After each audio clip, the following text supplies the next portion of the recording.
dalam kebajikan. Shalom. Yang terhormat Ketua dan anggota KPU Provinsi Kalimantan Tengah.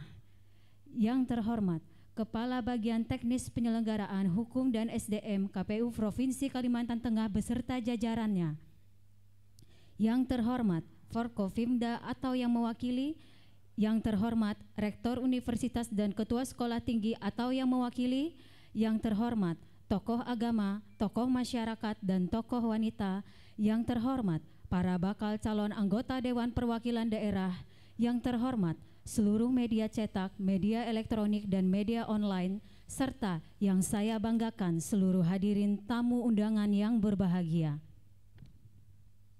Puji syukur marilah kita panjatkan kehadirat Tuhan Yang Maha Esa, karena atas limpahan kasih dan karunia-Nya kita diberikan kesehatan sehingga dapat hadir di sini dalam acara sosialisasi syarat minimal dukungan pemilih bakal calon anggota Dewan Perwakilan Daerah dalam pemilihan umum tahun 2024, hari Selasa, tanggal 29 November 2022.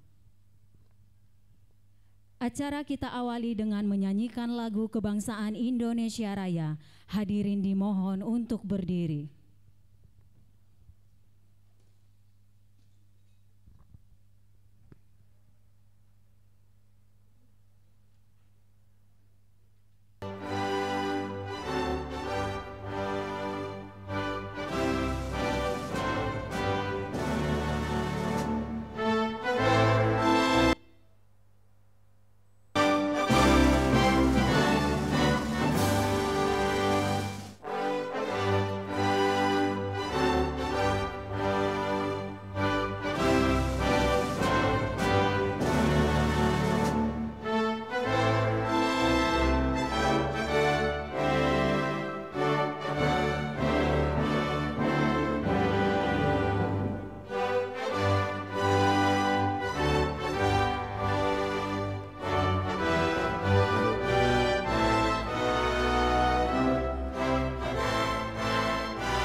Dipersilahkan duduk kembali. Demi kelancaran kegiatan kita pada hari ini, marilah kita bersama-sama memanjatkan doa yang akan dipimpin oleh Bapak Jainuddin. Dipersilahkan. Assalamualaikum warahmatullahi wabarakatuh. Selamat pagi, salam sejahtera buat kita semua. Untuk mengambil keberkahan agar lancar dan sukses acara kita hari ini, maka marilah kita bersama-sama memanjatkan doa kepada Allah Subhanahu wa Ta'ala, Tuhan Yang Maha Esa, menurut agama dan kepercayaan kita masing-masing. Dan izinkan saya kali ini untuk memimpin doa dalam ajaran agama Islam. Bismillahirrahmanirrahim. Alhamdulillahirabbil alamin. Wassalatu wassalamu ala asyrafil anbiya'i wal mursalin. Sayyidina wa maulana Muhammadin wa ala alihi wa sahbihi ajma'in. Ya Allah, ya Karim, ya Rasulullah, di pagi kali ini yang Engkau limpahi rahmat-Mu, kami memenadahkan tangan, memanjatkan puja dan puji syukur atas segala nikmat yang telah Engkau berikan, sembari mengharap kasih dan sayang sebagai keberkahan dalam kegiatan. Ya Allah, ya Rahman, ya Rahim, Mudah-mudahan apa yang kami hajatkan pada kesempatan kali ini dalam acara sosialisasi tahapan penyerahan dukungan perseorangan bakal calon anggota Dewan Perwakilan Daerah Pemilu Serentak tahun 2024 menjadi awal petunjuk bagi kami yang hadir di sini. Untuk mendulang sebanyak-banyaknya ilmu pengetahuan serta informasi akan hal-hal terkait proses tentang pendaftaran, tata cara pemenuhan persyaratan untuk bisa ditetapkannya sebagai peserta pemilu yang akan berkompetisi di tahun 2024 mendatang. Ya Allah ya Kudusus Salam, dengan maghfirah yang Engkau miliki, kami meminta bimbingan arah dan pertolongan agar apa yang kami hadapi nanti di proses tahapan pemilu ini bisa berjalan dengan lancar untuk membantu mendukung suksesnya jalan proses penyelenggaraan pemilu yang akan datang.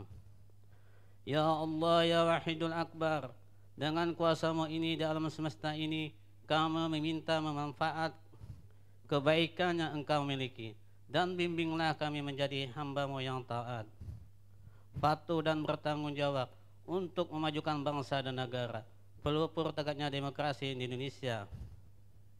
Maka dengan itu perkenankanlah, kabulkanlah doa kami serta ijabahlah oleh-Mu serta permintaan kali ini. Amin amin ya rabbal alamin. Rabbana hab lana min azwajina wa dzurriyyatina qurratan waj'alna muttaqina imama. Rabbana atina fid dunya hasanah wa fil akhirati hasanah wa qina adzabannar. Wa sallallahu ala sayyidina Muhammadin wa ala alihi wa sahbihi wasallam. Subhana rabbika rabbil izzati amma yasifun. Salamun alal mursalin walhamdulillahi rabbil alamin. Assalamualaikum warahmatullahi wabarakatuh.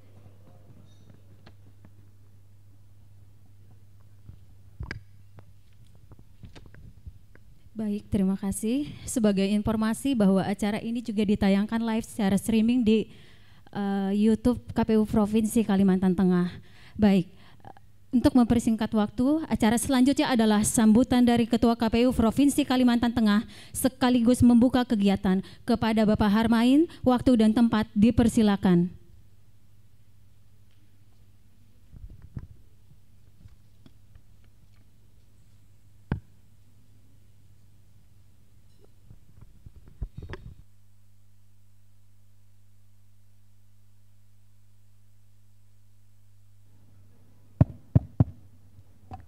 Bismillahirrahmanirrahim. Assalamualaikum warahmatullahi wabarakatuh. Selamat pagi, salam sejahtera untuk kita semua. Shalom, Om Swastiastu, Namo Buddhaya, salam kebajikan. Yang kami hormati Forum Koordinasi Pemerintah Daerah Provinsi Kalimantan Tengah atau yang mewakili, yang kami hormati para akademisi, para tokoh agama, tokoh masyarakat, kawan-kawan dari media, yang saya hormati kawan-kawan anggota KPU Provinsi Kalimantan Tengah, hadir saat ini Pak Sas, Pak Eko, yang mewakili sekretaris Pak Kabak, dan hadirin sekalian yang berbahagia.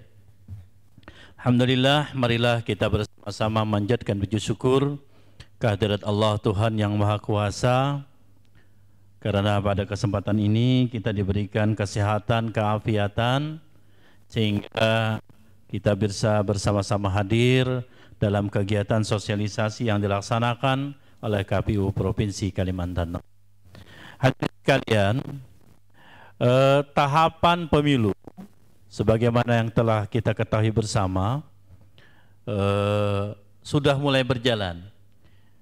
Kita review kembali memori kita bahwa di 2024 nanti ada dua kegiatan besar yang dalam sejarah Indonesia itu mungkin baru pertama terjadi, khususnya terkait dengan pilkada serentak, yaitu di 2024, yaitu pemilu serentak di tanggal 14 Februari 2024, memilih presiden, wakil presiden, anggota DPD, anggota DPR RI, anggota DPRD Provinsi, anggota DPRD Kabupaten Kota serentak.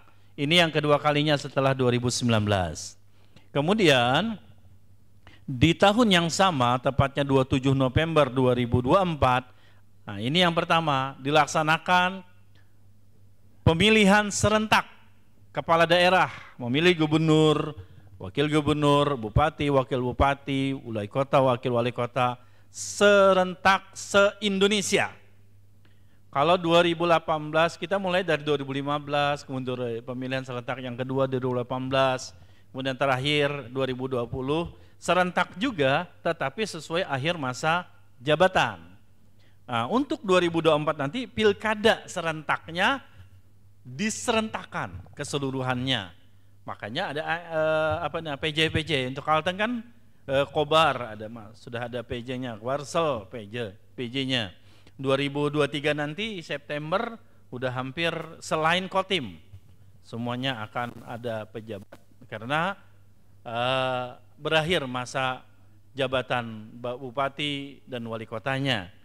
Untuk menuju 27 November 2024 jabatan diisi oleh PJ atau pejabat bupati atau wali kota. Nah, salah satu peserta pemilu 2024 itu adalah DPD. Amanat dari Undang-Undang 7 2017 tentang pemilu, pasal 181, peserta pemilu untuk anggota DPD adalah dari perseorangan, bukan dari partai politik. Nah, izin kemarin kami mengundang secara terbuka masyarakat untuk hadir mengisi link dan kami undang juga peserta dari perseorangan yang ikuti pemilu untuk anggota DPD 2019. Terima kasih hadir beberapa orang pada saat ini. Beberapa orang yang lain, beberapa peserta yang lain ada di luar daerah. Pada dasarnya makanya kita relay ini di YouTube KPU untuk mendapatkan informasi. Nah, berdasarkan ketentuan pasal 182 huruf P dan pasal 183 ayat 1 dan 2 Undang-Undang Nomor 7 2017 tentang pemilu, KPU telah menetapkan keputusan, KPU RI telah menetapkan keputusan nomor 478 tahun 2022 tentang penetapan jumlah dukungan minimal pemilih dan sebaran untuk bakal calon perseorangan peserta pemilu anggota DPD tahun 2024. Jadi berdasarkan keputusan di atas untuk Kalimantan Tengah yang jumlah, jadi menghitungnya kan berdasarkan jumlah DPT terakhir atau kita DPTB kita daftar. Jadi jumlah DPT Pilgub kita terakhir 1.698.449, maka posisinya dari 1 juta sampai 5 juta itu adalah ketentuan undang-undang. Paling sedikit dukungan yang harus diserahkan oleh bakal calon anggota DPD itu adalah 2.000 orang seperti biasa, 2.000 KTP yang tersebar di 50% kabupaten kota kita, berarti minimal tersebar di 7 kabupaten kota di Kalimantan Tengah.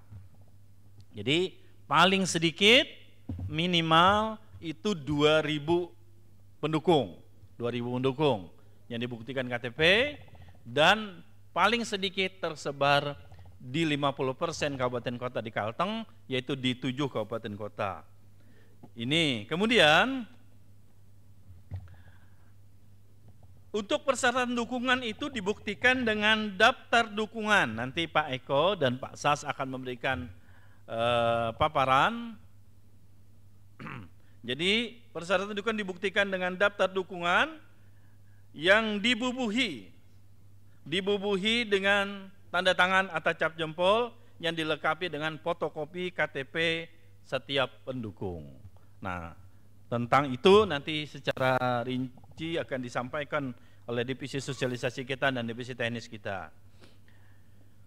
Untuk sesuai dengan PKPU 3 tentang tahapan, kita memulai persiapan untuk penerimaan syarat dukungan ini mulai tanggal 6 Desember. Penyerahan dukungan karena dilaksanakan di KPU provinsi, maka penyerahan dukungan minimal untuk Kalimantan Tengah Indonesia dilaksanakan mulai tanggal 16 Desember sampai tanggal 29 Desember 2022. Ya, 6 sampai 29 Desember 2022. Ya. Ini kemudian ini penetapan keputusan hasil verifikasinya nanti di 13 sampai 17 April 2022. Kita akan verifikasi, nanti akan ditetapkan nanti di bulan April. Nah, apa yang berbeda hadirin sekalian? Yang berbeda dengan pemilu 2019. Mungkin Bapak-bapak peserta pemilu 2019 dari unsur perseorangan atau DPD nanti akan mendapatkan ada hal yang berbeda. Pertama, kalau dulu verifikasi yang disampaikan oleh bapak-bapak bakal calon itu kita laksanakan dengan cara sensus. Tetapi untuk di 2024 ini metode sensus dihapus. Tidak menggunakan metode sensus, tapi dengan cara pengambilan jumlah sampel dengan metode Krejci and Morgan. Jadi sampel dengan metode Krejci and Morgan, sama seperti verifikasi partai politik kemarin. Tidak sensus, tapi dengan menggunakan sampel dengan metode Krejci and Morgan, di mana penentuan sampel dengan metode sistematik sampling, yaitu dengan melakukan sampel berdasarkan wilayah, jenis kelamin, umur, serta dengan umur secara berurutan. Jadi ada rahasianya bapak-bapak yang akan berkompetensi, yang berniat berkompetensi. Minimal dukungan itu 2.000. Nah, dalam pengambilan sampel ini semakin besar dukungan yang disampaikan, maka akan membuat semakin kecil jumlah sampel yang didata. Ini rahasia di Krejci and Morgan ini. Ya. Jadi semakin besar 2.000 itu kan minimal, 2.000 itu minimal. Ya, jarak inilah. Jangan sampai di minimal aja. Nah, jadi semakin besar dukungan yang diserahkan, maka akan semakin kecil jumlah aturan sampel yang disampaikan. Kemudian ada hal yang berbeda lagi pada pemilu 2024 untuk calon perseorangan. Kalau dulu boleh mendaftar walaupun syarat dukungannya itu belum selesai diverifikasi. Ya, dulu bapak-bapak kan Pak Haji Bambang, Ustadz Amanto dan lain-lain yang mencalon kemarin, dulu kan boleh mendaftar ya, walaupun belum selesai diverifikasi. Ya, belum selesai diverifikasi, belum selesai verifikasi dukungan. Nah, kalau sekarang bakal calon itu harus memenuhi syarat dukungan dulu sebelum melakukan pendaftaran. Jadi harus memenuhi syarat dulu dukungannya. Baru bisa mendaftar nanti di bulan Mei 2023. Ya. Jadi tidak seperti dulu mendaftar tapi masih diverifikasi syarat dukungannya. Sekarang tidak. Jadi harus memenuhi syarat dukungan dulu baru boleh mendaftar. Nah, pendaftaran itu nanti dilaksanakan di bulan Mei. Terakhir verifikasi kita itu dilaksanakan di bulan April, akhir April. Pilon DPD yang di situ nanti para bapak-bapak bakal calon anggota DPD perlu memahaminya.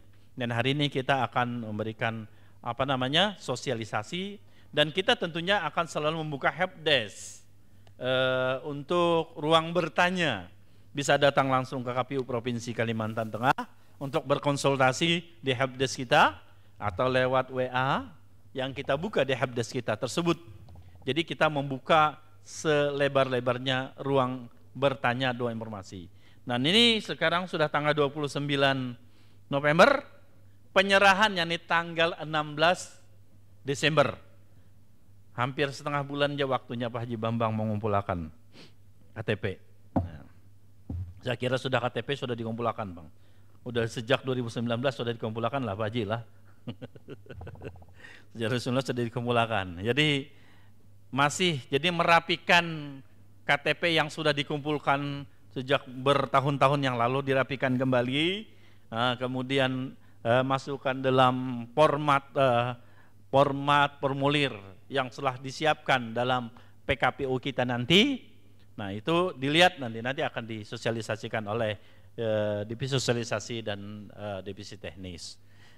Jadi bapak-bapak sekalian, khususnya bakal calon yang akan berkompetisi, nah perlu memahami betul proses ini, karena nanti tanggal 16 Desember sampai 29 Desember itu masa penyerahan dukungannya. Sampai 29 Desember, masa penyerahan dukungan yang minimal 2000 KTP tadi. Ya, itu makanya perlu disiapkan sebaik-baiknya, dan kami akan selalu terbuka, bahasanya 24 jam WA helpdesk kita itu terbuka untuk untuk bisa melayani bapak-bapak sekalian. Kepada media, kawan-kawan media, kami juga mohon bisa mensosialisasikan ini. Mungkin bukan hanya bapak-bapak yang ada dalam ruangan ini saja yang berminat untuk mengikuti kompetisi sebagai calon anggota DPD. Nah, mohon nanti kawan-kawan dari media, kemudian dari para tokoh akademisi, kemudian tokoh-tokoh masyarakat juga bisa mungkin memberikan informasi terkait dengan penyerahan dukungan ini. Oleh karenanya hadirin sekalian, kita berharap proses ini berjalan lancar. Kita berharap apa yang diajukan itu memenuhi syarat semuanya, dan kita ketika nanti tanggal 1 Mei pendaftaran sudah memenuhi syarat untuk mendaftar sebagai calon anggota DPD. Dengan izin kita semua dan mengharapkan ridha Allah Tuhan yang Maha Kuasa, maka kegiatan sosialisasi tahapan penyerahan dukungan perseorangan bakal calon anggota DPD pemilu serentak tahun 2024 yang dilaksanakan oleh KPU Provinsi Kalimantan Tengah dengan mengucapkan Bismillahirrahmanirrahim, kita buka bersama-sama. Terima kasih. Wallahu muwaffiq ila aqwamit thoriq, billahi taufiq wal hidayah. Assalamualaikum warahmatullahi wabarakatuh. Om Santi Santi Om. Terima kasih.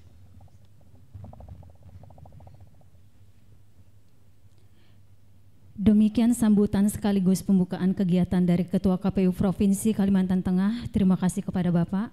Hadirin yang kami hormati, acara selanjutnya adalah sesi paparan materi sosialisasi syarat minimal dukungan pemilih bakal calon anggota Dewan Perwakilan Daerah dalam pemilihan umum tahun 2024 oleh anggota KPU Provinsi Kalimantan Tengah. Waktu dan tempat dipersilakan.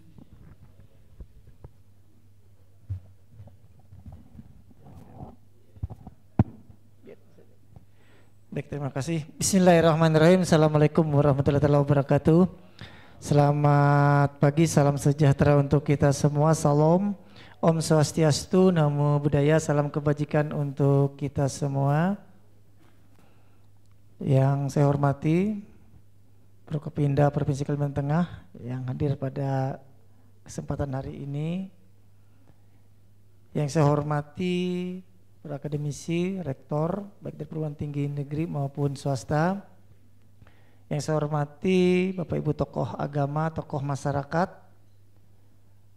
Yang saya hormati rekan-rekan media, dan juga yang saya hormati rekan kita Ketua KPU Provinsi Kalimantan Tengah, kemudian Pak Sas, dan juga Partai Sekretaris Pak Tony, kemudian OPLH Sekretaris Pak Tony, kemudian saya hormatin juga rekan-rekan media dan seluruh undangan yang berbahagia.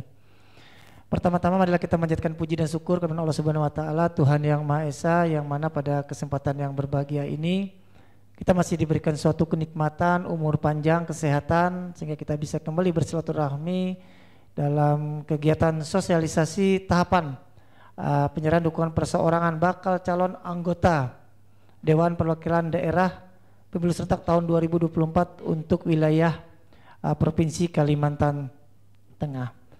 Bapak Ibu yang saya hormati, pada saat pembukaan tadi Pak Ketua sudah menyampaikan beberapa hal berkenaan dengan persiapan salah satu tahapan dalam pemilu tahun 2024 adalah penerimaan calon ya, peserta pemilu untuk Dewan Perwakilan Daerah. Oke. The next ya. Nah, sebagai dasar kegiatan kita pada hari ini untuk kegiatan tahapan penyerahan dukungan perseorangan bakal calon anggota DPD, operator next ya. Pertama, Undang-Undang Dasar 1945 seperti yang disampaikan tadi di pasal 22E poin kelima, salah satu penyelenggara pemilihan umum diselenggarakan oleh suatu komisi pemilihan umum. Kemudian juga tahapan di pelaksanaan pemilu di 2024 nanti kita masih mengacu pada Undang-Undang 7 2017 tentang pemilu. Tadi sudah disampaikan pula di pasal 181 sampai 184 berkenaan dengan pencalonan anggota DPD. Kemudian juga PKPU yang kita gunakan sampai dengan saat ini adalah PKPU 3 tahun 2022 tentang tahapan dan jadwal pemilu.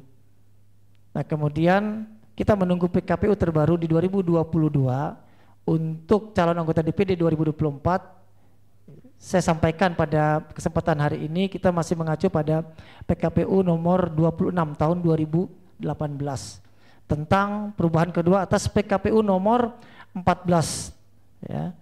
Ini tentang pencalonan peserta pemilu anggota DPD dan beberapa peserta pemilu anggota DPD tahun 2019 hadir, dan ini salah satu kemarin sebagai dasar ketika melengkapi syarat dukungan, dan tentu di 14 kabupaten kota 50% berarti minimal 7 kabupaten kota sebarannya dengan jumlah minimal 2.000, tentu ini menjadi tantangan tersendiri bagi calon anggota DPD.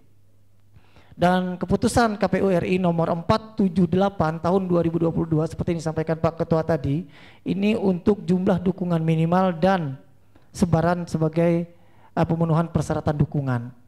Nanti juga kita akan sampaikan di Kalteng DPT pemilu di 2020 1,7, kemudian jumlah minimal nanti per jumlah pemilih ya antara 1 juta sampai 5 juta itu 200 dukungan. Maaf, 2.000 dukungan. Artinya calon anggota DPD di pemilu 2024 sama masih dengan pemilu di 2019, jumlah dukungan minimal 2.000 orang. Nanti dengan persyaratan-persyaratan yang hampir sama ya, tapi mungkin ada beberapa hal pula yang diusulkan di PKPU terbaru mungkin sedikit meringankan calon anggota DPD. Dulu salah satunya finishing apabila dalam satu dukungan ada unsur kesengajaan double, maka dendanya 50 dicoret, dan itu terasa luar biasa bagi teman-teman apabila dilakukan dengan unsur kesengajaan ya kan? Nah, untuk kali ini memang kita ada usulan tidak seperti itu, tapi satu saja yang akan dicoret. Nanti kita lihat bagaimana keputusan terakhir dari PKPU-nya. Kalau memang itu nanti disahkan dan hanya satu, maka akan mempermudah juga bagi calon anggota DPD. Lanjut, ini berkenaan dengan konsep alur dukungan minimal pemilih ya. Pertama, seperti disampaikan Pak Ketua, nanti kita akan menggunakan sebuah aplikasi. Ini juga akan mempermudah bagi calon. Artinya untuk lebih penghematan kertas ya. Dan tentu dengan adanya sistem informasi ya, silon ini ya, tentu juga kita akan lebih mudah nanti dalam proses ya memantau dukungan. Seberapa banyak dari masing-masing calon, dan juga ketika proses kita mengecek kegandaan identik ini juga kita akan lebih mudah ya. Karena mencari data ganda identik ya ini bukan perkara yang mudah. Apakah nanti dari nama, tempat tanggal lahir, jenis kelamin, alamat dan sebagainya. Nah ini juga akan menjadi persyaratan kita. Nah kemudian kedua pula berkenaan dengan penyerahan dukungan minimal. Nah berkenaan dengan penyerahan dukungan minimal ini tentu seperti yang disampaikan sebelumnya, Bapak Ibu calon anggota DPD menyiapkan dukungan dengan persyaratan-persyaratan tentunya nanti ini juga menjadi perhatian bagi semua calon anggota DPD. Jadi persyaratan-persyaratan itu minimal di 50% sebaran kabupaten kota, 7 berarti untuk Kalimantan Tengah, tapi kita berharap jangan hanya 7, kalau bisa ya di 10 sampai bahkan 14 kabupaten kota sebarannya. Dan kita pun dari pihak KPU tersebar di 14 kabupaten kota dan kita pun siap melaksanakan verifikasi faktual nanti. Tapi pasti akan ada terjadi penumpukan tergantung juga besarnya jumlah pemilih di masing-masing wilayah. Ini juga tentu akan mempengaruhi. Ya. Nah kemudian juga tahapan yang selanjutnya adalah verifikasi administrasi dan ini tentu akan dilaksanakan oleh teman-teman di KPU Provinsi Kalimantan Tengah dan juga nanti ya, kita dibantu oleh teman-teman di tingkat kabupaten kota. Nah ini beberapa alur sederhana dulu yang bisa kami sampaikan ya sampai nanti proses ya proses rekap syarat dukungan tahap ke-1 untuk KPU Provinsi Kalimantan Tengah. Ini rekap syaratnya dulu, syarat dukungan. Apabila nanti memenuhi syarat maka bakal calon tahap pertama selesai. Tinggal menunggu proses pendaftaran calon. Ya, kalau dulu seperti disampaikan ketua, ketika proses dukungan persyaratan masih berjalan bisa mendaftar sebagai calon anggota DPD. Nah, tapi untuk pemilu di 2024 persyaratannya ini diselesaikan terlebih dahulu. Terpenuhinya persyaratan 2000 minimal, persebaran di 50% kabupaten kota, tentu ini menjadi salah satu tolak ukur kita. Apabila sudah terpenuhi baru nanti di bulan Mei proses pendaftaran bakal calon anggota DPD. Nah, apabila tidak terpenuhi masih ada tahap selanjutnya ya, yaitu proses nanti proses perbaikan. Ya, jadi di proses perbaikan pun masih ada tahapan kesempatan bagi Bapak Ibu ya untuk memperbaiki data dukungannya. Jadi ini nanti tentu kita akan sosialisasikan selanjutnya ya teknis-teknisnya sampai kita menunggu juknisnya pelaksanaan tahapan-tahapan selanjutnya. Lanjut. Nah ini timeline ya untuk konsep program jadwalnya seperti disampaikan tadi. Dari proses persiapan penyerahan dukungan kita mulai per 6 Desember ya, sampai dengan 29 Desember nanti. Ini persiapan penyerahan dukungan minimal untuk pemilih. Dan kemudian tentu penyerahan dukungannya ya, ini dimulai pada tanggal 16 Desember. Penyerahan dukungannya dimulai pada tanggal 16 Desember sampai dengan 29 Desember. Ya. Dan harinya nanti kita tentukan di hari kerja. Ya.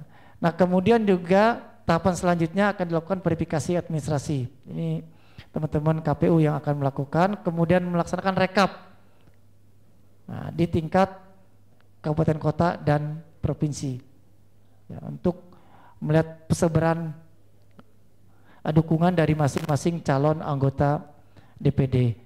Kemudian juga ada masa perbaikan persyaratan ya, serta penyerahan dukungan minimal pemilih untuk perbaikan pertama. Jadi ada perbaikan pertama, perbaikan kedua. Jadi ada kesempatan cukup besar bagi calon anggota DPD ya untuk memperbaiki dukungannya apabila di tahap-tahap awal ya ada beberapa persyaratan yang tidak terpenuhi.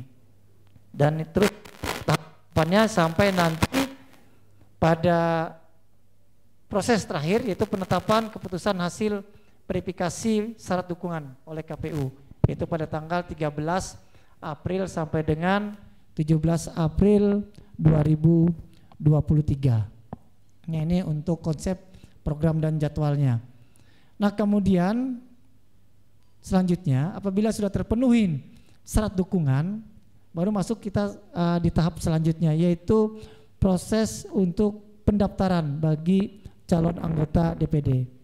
Seperti disampaikan saat pembukaan tadi oleh ketua, bahwa pendaftaran bakal calon ini dimulai pada tanggal 1 Mei sampai. Jadi ada kurang lebih 14 hari, ya, ada 14 hari waktu, ya, untuk melakukan pendaftaran.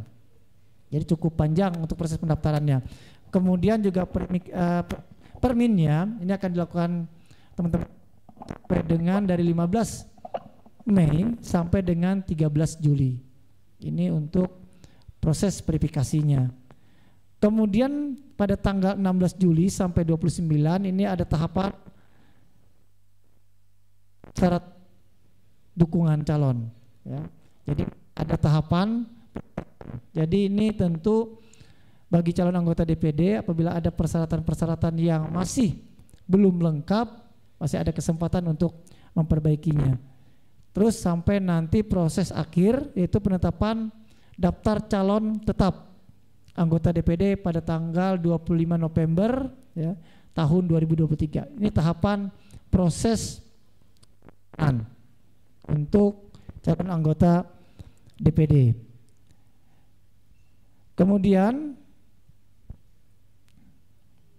lanjut, ini sama tahapannya tadi, ya.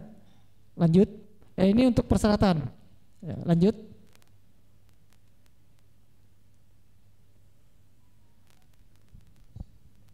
Lanjut, ya. Nah ini untuk persyaratan. Nah, nanti setelah tahapan penyerahan dukungan sudah terpenuhi, nah ini pemenuhan persyaratan ini berdasarkan Undang-Undang 7 2017, ya. Sama masih, ya. Persyaratannya sebagai warga negara Indonesia usia minimal 21 tahun. Berarti usia minimal 21 tahun sejak penetapan DCT. Jadi sejak JTT minimal usia 20. Kesempatan mendaftar sebagai calon anggota DPD dengan tentunya memenuhi dukungan. Kemudian tempat tinggal di NKRI sudah jelas. Kemudian juga sama, ini sederhana, dapat berbicara, membaca atau menulis dalam bahasa Indonesia, berpendidikan paling rendah, ya, tamat SMA atau sederajat standar pendidikan.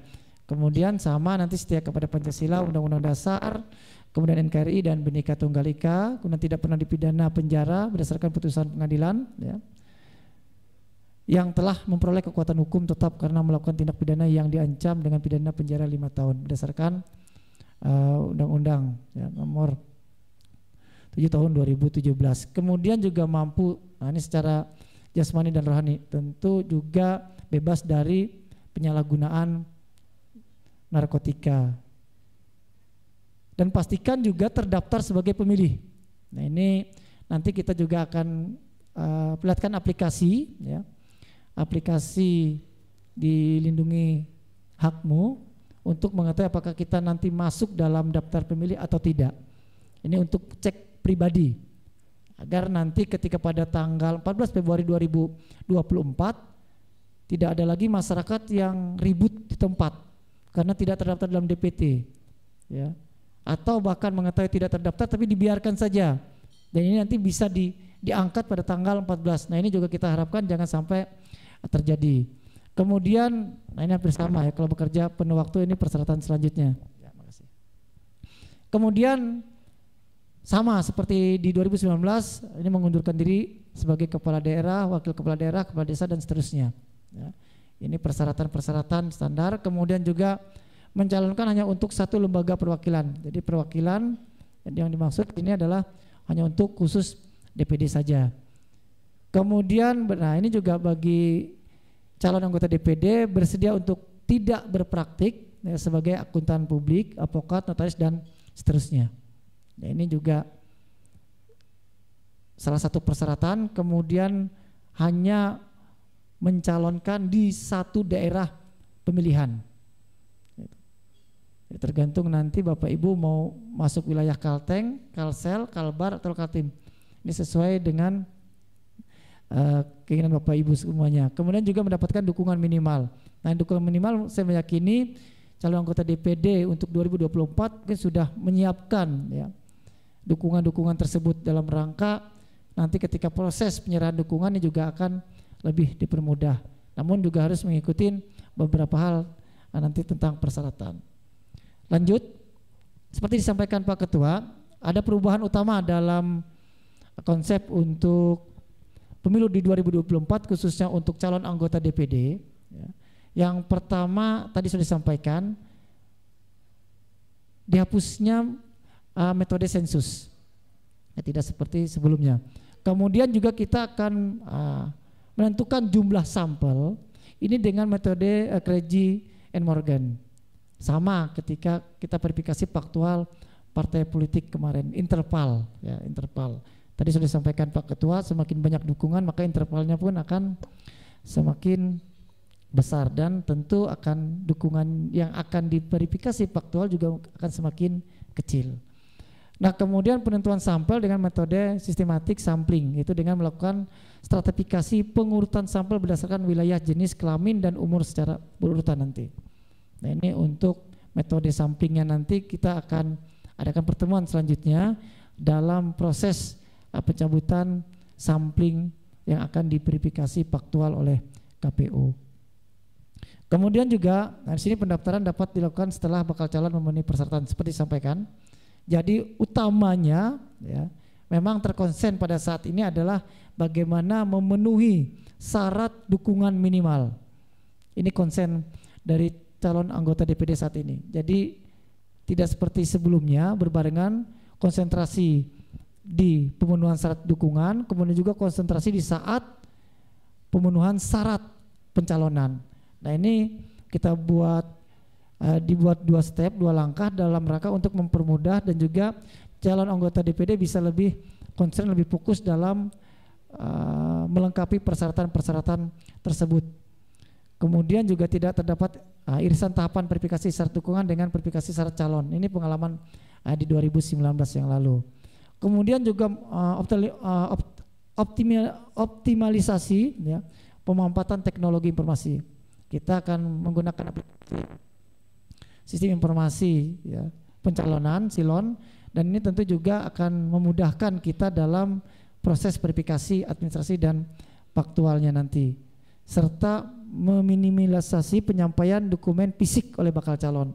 Pengalaman kita, mohon maaf, kemarin di 2019 luar biasa, berapa kontainer ya, bahasa kita berapa box besar itu dukungan yang diserahkan. Dan yang lebih ekstrimnya kurang 15 menit baru menyerahkan dukungan. Kurang 15 menit. Jadi KPU itu pada malam terakhir pukul 23.45 kita menerima 1 dukungan lagi. Dan kita harus extra time sampai pukul hampir azan subuh. Ya, benar saja karena dukungannya diserahkan belum habis waktunya di 23.59. Tapi akhirnya tim dari KPU juga akhirnya babak belur. Babak belurnya apa? Harus mengeksekusi, memverifikasi pada saat itu. Ya kalau data, mohon maaf, kalau data diserahkan pada saat itu sudah tersusun rapi tidak masalah. Karena data yang diserahkan juga, mohon maaf, kadang-kadang tidak sistematis sehingga kebingungan sendiri calonnya ketika kita meminta mana kesesuaian data yang ada di aplikasi dengan data hard copy-nya. Nah, ini karena mungkin mengingat waktu buru-buru melengkapi dulu persyaratan, diserahkan, nah kemudian baru dieksekusi. Nah, mudah-mudahan untuk 2024 beberapa calon yang sudah berpengalaman tentu ini menjadi ilmu tersendiri ketika untuk mensiasati nanti di 2024 akan ada metode-metode yang mungkin sudah dilaksanakan sehingga untuk bisa mempermudah tersebut. Lanjut, ini untuk perubahan rancangan, ini baru rancangan PKPU untuk calon anggota DPD. Jadi sekedar informasi awal saja ya. Kalau di sebelumnya ini melakukan penelitian administrasi terhadap jumlah minimal dukungan perseorangan calon peserta pemilu anggota DPD dan persebarannya. Namun yang di 2024 verifikasi administrasi dukungan minimal untuk pemilih dilakukan oleh KPU provinsi dan kabupaten kota. Analisisnya adalah melalui umur pekerjaan. Kemudian juga kegandaan dilakukan oleh KPU provinsi setelah analisis dilakukan. Nah ini kita ada metode untuk mencari kegandaan. Jadi ganda identik lah. Baik nanti NIK, nama, tempat tanggal lahir dan seterusnya. Yang sesuai dengan ada di KTP. Nah ini metode-metode dari teman-teman tentunya di Pusdatin ya. Ini sudah membuat konsep yang juga tentu akan mempermudah dalam proses verifikasi tersebut. Lanjut. Ini sama nih perubahan-perubahan rancangan, nanti mungkin materi bisa saja di-share ya, dibagikan. Ini hanya untuk perubahan rancangan usulan di 2024 disandingkan dengan PKPU sebelumnya di tahun 2018 ya. Lanjut. Nah ini berkenaan tadi dengan perubahan rancangan ganda identik apabila terdapat kesamaan data pendukung ya. Jadi nama, nomor NIK, jenis kelamin, tempat tanggal lahir dan tanggal lahir. Nah ini menjadi salah satu yang akan kita cermati. Kemudian juga posisi ganda apabila terdapat kesamaan terhadap nomor induk. Nah ini memang 16 digit ketika kita mencoba nanti mengamati tentu bukan perkara yang mudah ya.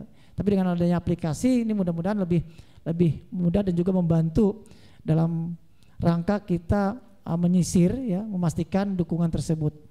Nah kemudian di 2019 seperti kita sampaikan di awal, apabila pada masa penelitian administrasi ditemukan bukti ya adanya data palsu atau data yang sengaja digandakan oleh perseorangan bla bla bla dan seterusnya ya, ini sanksinya ya, 50 kali temuan bukti data palsu atau data yang digandakan. Artinya ada pencoretan 50 ya di 2019. Namun di 2024 pengurangan dukungan hanya dikenakan untuk ganda identik dalam satu calon dan potensi ganda dalam satu calon yang terbukti sebagai dukungan ganda berdasarkan klarifikasi. Tentu kita akan masih mengklarifikasi ya, memastikan yang mana yang benarnya. Tidak menutup kemungkinan bisa jadi si A ada di calon 1, si A ada juga di calon 2. Kita akan memastikan nanti akan mendukung si A atau si B ya. Nah ini tentu kita akan turun ya untuk memverifikasi faktual untuk memastikan nanti dukungan ini akan diberikan kepada calon nomor berapa ya, apakah nomor 1, nomor 2, nomor 3 atau nomor 4 nanti apabila ada kegandaan tersebut. Kemudian lanjut. Nah ini untuk formulir daftar dukungan nanti mungkin mohon izin Pak Sas ya, untuk formulir bisa lebih teknis lagi ya untuk menyampaikan materi khusus ini untuk model F1 ya DPD. Ini berubah formulir menjadi F1 pernyataan dukungan DPD. Nah ini formulir dukungannya, apakah mendukung nomor 1, nomor 2 atau nomor 3. Dan ini menjadi kekuatan bagi kita bahwa yang bersangkutan menyatakan mendukung siapa atau tidak mendukung dua-duanya. Bisa jadi ya. Dan tentu kita akan lakukan klarifikasi nanti. Lanjut. Ini perubahan rancangan sama masih ya, ini untuk pendukung yang mendukung pada lebih dari satu calon. Tahapannya kita lakukan verifikasi faktual untuk memastikan. Lanjut. Ini sama, ini proses pelaksanaannya di wilayah kabupaten kota ya. Kita lanjut saja, ini untuk gambaran umum saja. PKPU pelaksanaan pemilu di 2019 sama rancangan persiapan untuk pemilu di 2024. Next terus sampai tanggapan masyarakat. Nah ini kita akan memberikan kesempatan kepada masyarakat ya untuk memberikan tanggapan terkait penggunaan data dirinya sebagai pendukung di luar kehendak dirinya. Karena mohon maaf, mohon izin, tidak menutup kemungkinan Bapak Ibu namanya akan masuk dalam dukungan calon anggota DPD. Nah ini juga kita akan berikan tanggapan kepada masyarakat. Artinya salah satu uji publik kita ya, nanti tentu ini juga akan mempermudah kita membantu dalam proses verifikasi faktualnya.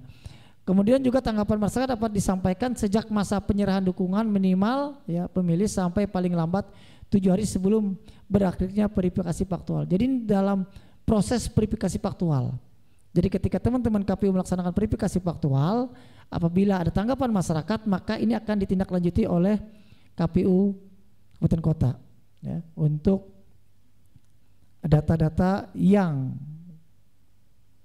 termuat di dalam dukungan calon anggota DPD. Kemudian untuk batas waktu seorang pendukung, nah ini usia 17 tahun ya, saat penyerahan syarat dukungan. Memang tidak menutup kemungkinan ada yang belum 17 tahun tapi sudah menikah. Nah ini juga nanti ada persyaratan-persyaratan utamanya. Kemudian juga penghitungan dapat dilakukan oleh Silon untuk memudahkan verifikasi administrasi. Nah ini juga aplikasi Silon ini juga sama-sama membantu dan juga mempermudah dalam proses pekerjaan kita. Dan LO nanti juga akan ada LO dari masing-masing calon anggota DPD. Dan tentu seperti di pemilu 2019 yang lalu, kita berharap juga LO-nya tetap tidak berganti-ganti. Karena komunikasi nanti apabila ada penggantian LO, maka informasi yang sebelumnya sudah disampaikan mungkin terputus. Ya, dan ini kita sama ketika dengan partai politik pun kita meminta partai politik pun menyiapkan LO-nya ini tetap itu, tidak terjadi perubahan. Karena kita khawatirkan ketika terjadi perubahan LO di tengah jalan, informasi-informasi yang disampaikan sebelumnya ini tidak diketahui atau tidak dipahami oleh LO selanjutnya. Dan ini bisa menimbulkan miskomunikasi sehingga pemahamannya nanti bisa berbeda. Ini yang kita harapkan. Sama perubahan rancangan lanjut, ya ini sama dalam hal permin perbaikan masih ditemukan ganda maka dinyatakan TMS. Ini sudah pasti. Kalau ditemukan pada saat verifikasi administrasi perbaikan ganda, maka akan di TMS-kan untuk kedua-duanya, bukan salah satu.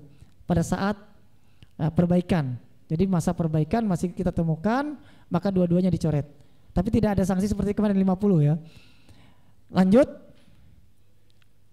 Nah ini pasal di 84 ayat 4 nomor urut calon anggota DPD sebagaimana dimaksud pada ayat 3 dimulai setelah nomor urut terakhir partai politik.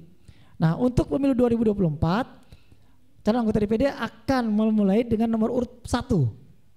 Kalau dulu kan kita lanjutan ya, nomor lanjutan dari nomor urut partai politik. Nah untuk pemilu di 2024 usulan rancangan draft PKPU-nya adalah nomor urut calon anggota DPD dimulai dari angka 1. Jadi dimulai dari angka 1 dan berakhir sesuai dengan jumlah calon anggota DPD di setiap provinsinya. Jadi tidak seperti kemarin kan mulai nomor lanjutan ya, 16, 18 dan seterusnya. Lanjut, nah ini untuk persiapan dan penyerahan syarat dukungan ya, lanjut. Dukungan minimal pemilih dan sebarannya. Nah, tadi sudah sampaikan ya persyaratan. Kemudian untuk provinsi Kalteng ya, karena Kalteng ini jumlah pemilihnya di antara 1 juta sampai 5 juta. Artinya dukungan paling sedikit itu 2.000 pemilih. Sama masih seperti pemilu di 2019. Lanjut. Nah ini untuk informasi ya Bapak Ibu, dukungan minimal pemilihan dan sebarannya. Jadi untuk Kalimantan Tengah nomor urut 21, DPT kita pemilu terakhir ada di 1.698.449. Jadi masuk ring kedua antara 1 sampai 5 juta. Nah, jadi dukungan untuk calon ya sebanyak 2.000 pemilih minimal ya. Kemudian jumlah kabupaten kota ada 14. Sebarannya di 50% kabupaten kota. Berarti 7 kabupaten kota minimal sebaran dukungan ya. Sebaran dukungan, tapi pengalaman sebelumnya rata-rata 10 kabupaten kota, bahkan ada yang 14 kabupaten kota ya. Jadi lebih tersebar juga lebih sayapnya juga lebih luas tentu dalam rangka mencari dukungan ini untuk dukungan minimal. Kemudian syarat, nah pemilih pendukung, ini sama. Jadi untuk syarat pemilih pendukung untuk berdomisili dibuktikan nanti dengan KTP, ya, KTPL-nya. Jadi secara de jure, bukan secara de facto, berdasarkan KTP elektronik. Ya. Nah ini tolong hati-hati nanti jangan sampai tiba-tiba ada KTP dari luar Kalimantan Tengah, begitu ya Mas Bro ya, Pak Sas ya. Jadi KTP-nya harus KTP Kalimantan Tengah ya. Ini hati-hati, siapa tahu, mohon maaf, siapa tahu ada pendatang ya dari luar Pulau Kalimantan, khususnya dari luar Kalimantan Tengah yang bekerja di Kalimantan Tengah, KTP-nya masih belum ahli status ya kependudukan, dan tentu ini akan di TMS-kan ya. Jadi ini juga Bapak Ibu calon anggota DPD ini juga memperhatikan KTP tersebut ya. Kemudian telah berusia 17 tahun. Nah, ini tidak termasuk sama kalau mau jadi penyelenggara tadi ya. Mohon maaf, TNI Polri tidak bisa dilibatkan ya. Kemudian juga anggota kepolisian, kemudian ASN, penyelenggara pemilu, kemudian juga sampai perangkat desa atau jabatan lainnya yang dilarang oleh peraturan perundang-undangan. Nah, ini larangan-larangan untuk calon pendukung bagi calon anggota DPD. Kemudian seorang pendukung tidak dibolehkan memberikan dukungan kepada lebih dari satu. Ini tadi yang akan kita verifikasi tadi. Ya, kita sudah meminta jangan sampai, kita khawatirkan karena pendukung kita ini amanah, ya kan? Dengan nomor 1 dia amanah, dengan nomor 2 dia amanah, dengan nomor 3 dia amanah. Dia jadi KTP-nya dikasihkan ke 1, 2, 3. Saya akan mendukung nomor 1, saya akan mendukung nomor 2, saya akan mendukung nomor 3. Jadi KTP-nya dikasihkan semua bahasanya. Jadi di 3 pendukung namanya ada, KTP-nya ada. Dan ini tentu identik dan akan menjadi temuan MS. Apakah 3-tiganya akan tidak diakui atau salah satu yang diakui atau diakui semua. Nah, ini juga menjadi catatan bagi kita semua nantinya ketika proses verifikasi faktual. Kemudian, nah ini kita berharap juga seorang pendukung tidak dibolehkan melakukan perbuatan curang yang menyesatkan seseorang dengan memaksa, menjanjikan dan seterusnya. Ini kita ini harapan-harapan kita. Dan selanjutnya, dalam hal ditemukan bukti adanya data palsu. Nah, ini data palsu ini. Ya. Jadi syarat pemilih pendukung yang sengaja digandakan. Nah, ini sengaja lagi, ini muncul lagi sini.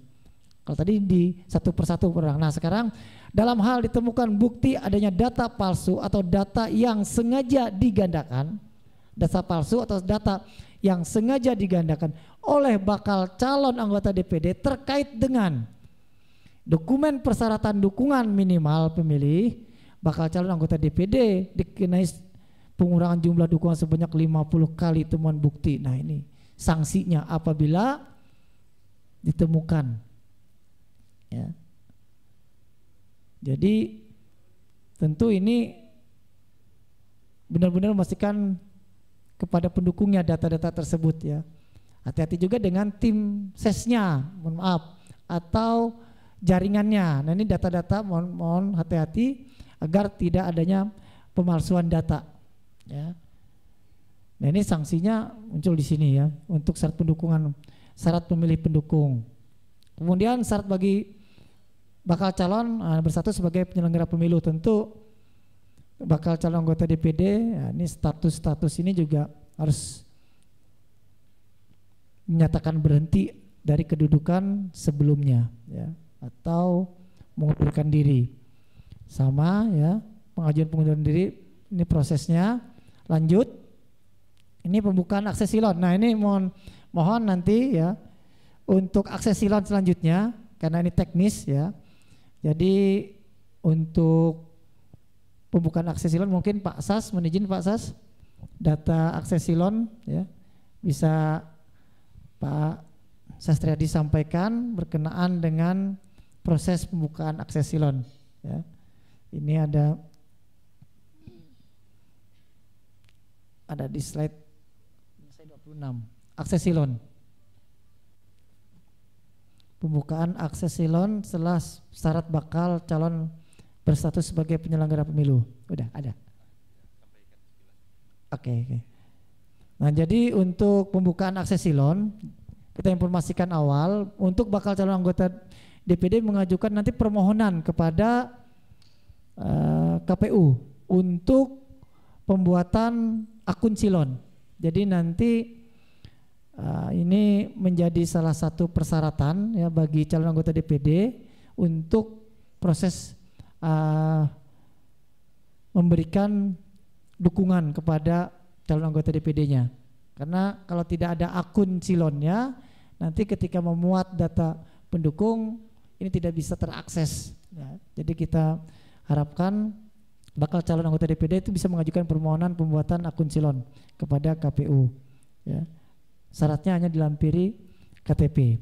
Kemudian bakal calon anggota DPD menunjuk paling banyak sama ini 2 orang petugas penghubung di tingkat provinsi sesuai dengan surat persetujuan.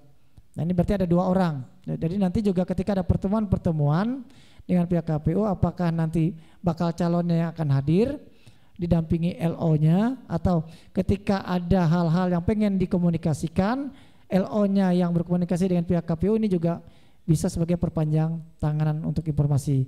Kemudian bakal calon anggota DPD menunjukkan paling banyak 2 petugas penghubung, ya.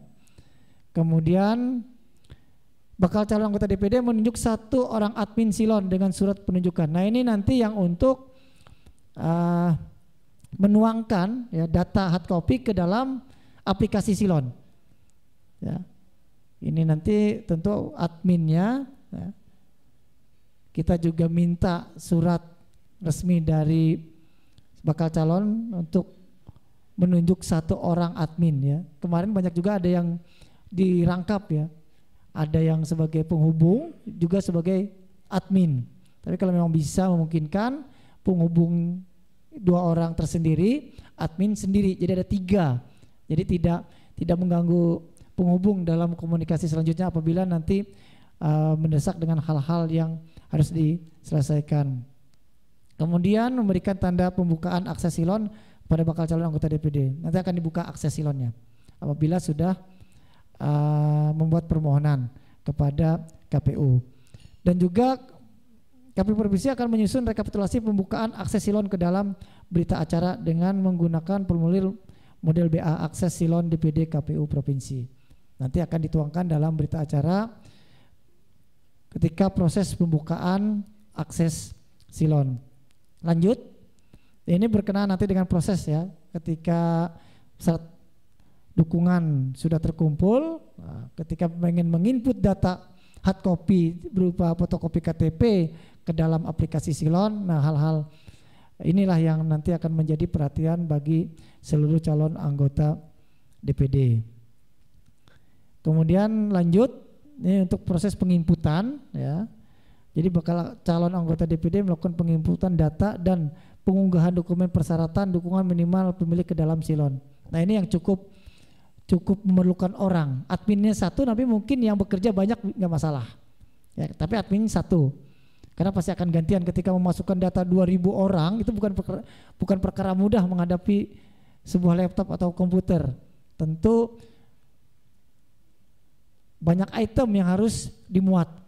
Paling kesulitan kita ketika penulisan nama, penulisan NIK. NIK ini yang perlu kehati-hatian. Nama juga apabila menggunakan ejaan-ejaan lama, nah ini juga.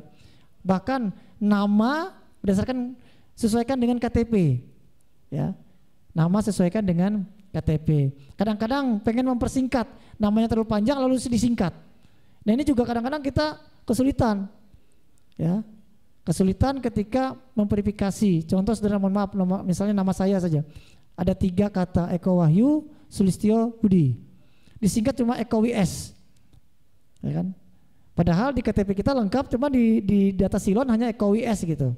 Kemudian misalnya alamat saya di Jalan Menjuhan 9 Blok D nomor 15, ditulis hanya Jalan Menjuhan 9.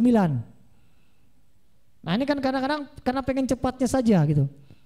Dan ini juga nanti akan menjadi tanda tanya, akan berbeda antara KTP dengan data silon gitu. Padahal yang dimaksud orangnya benar adanya gitu. Nah ini juga kita mohon data yang ada di silon disesuaikan dengan data KTP. Ini juga untuk mempermudah ketika proses verifikasi nanti. Selain melakukan penginputan data dan pengunggahan dokumen persyaratan dukungan minimal, bakal calon anggota DPD melakukan penginputan data dan pengunggahan dokumen. Nah ini termasuk diantaranya identitas bakal calon anggota DPD, kemudian nanti petugas penghubung, kemudian juga identitas adminnya dengan surat pengajuan pengendiri tanda terima dan pejabat berwenang dan seterusnya. Nah ini kita harapkan 3 ini bisa dimaksimalkan, ya. Ini yang resmi. Tapi untuk di belakangnya tim sesnya ya. Ini silahkan saja, itu hanya teknis ketika penginputan data saja. Sama, lanjut, ini bakal calon, pernyataan dan sebagainya sama. Pelaksanaan penyerahan dokumen, lanjut. Nah ini untuk proses penyerahan dukungan minimal di 16 sampai 29 Desember. Jadi waktu penyerahan dukungan minimal ini dilaksanakan mulai pukul 8 sampai pukul 16 ya, di hari kerja.